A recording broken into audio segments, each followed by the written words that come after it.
Hey, Eric, Mr. Katzen. Just want to give you a little bit of feedback on your Zen analysis paper. I've already read through it once. Just want to touch base with you real quickly. Overall, I've added this comment at the bottom. Your perspective of Zen is one we all, to some degree, share, especially many historians, and we've already talked about this.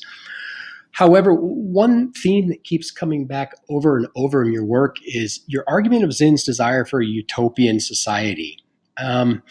What's your evidence for this utopian society? Is it rooted in Zen's arguments itself? Is it rooted in perhaps some of the bias we hold from Zen's, or the recognition that Zen himself was perceived as many even still today as a radical, kind of a revisionist, certainly Marxist historian?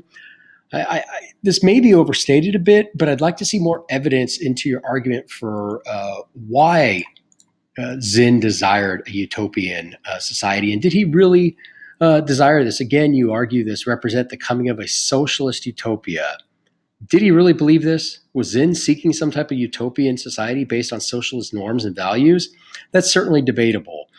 Within your thesis, you also go on to argue he also had great socialistic dreams.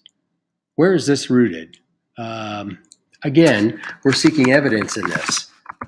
I would suggest go back to page 17 and 18 of Zen's People's History. I'd also look at, I believe it was page 110, 111, 12, somewhere in there, this notion of a socialistic society. That wasn't really Zen's position. He sought social justice, but that's not socialism. Huge difference. So I would recommend possibly looking that up. In any case, I'd love to get some feedback from you on where your evidence lies in the socialist dream, because it's not really evident within your work. You also argue in his book, he tells a story of America rarely seen. And that is a notion of Zen shared by many, many historians.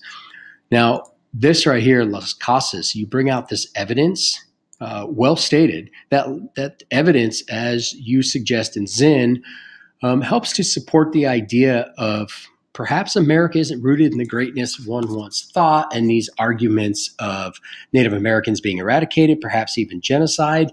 You firmly establish in your reader's mind in this section, right through here up to the Columbian Exchange, the Native American was eradicated in what is perhaps arguably a genocide.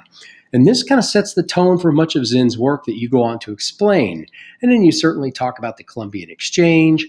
But you also argue that although these things are missing in many of the textbooks, you go on to make it clear Zen had an agenda. And this perhaps is your thesis.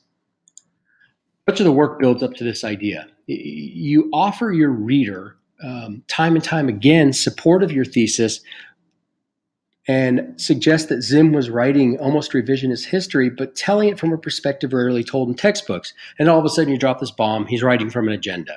Is this bias or an agenda? And I think you do a fairly good job of arguing that it is aggressive and it is subtle at times. However, in the end, like most writers, almost every writer has an agenda. And Zen's agenda is to demonstrate that history in America, which is often not told. And you present that with solid evidence and support. Overall, you offer a fair assessment of Zen. I think your assessment could have been rooted again and steeped a little less in this notion of a utopian society you offer here. However, your evidence and your arguments from the book itself support your position. Beyond that, your inclusion of DJ Bob's Howard Zinn and the Art of Anti-Americanism, and how you bring in the Wall Street Journal article and the position of that. Indeed, he vilifies capitalism, and vilifies all that America is great for and recognized throughout the world. This is a nice counter argument to the one you offer.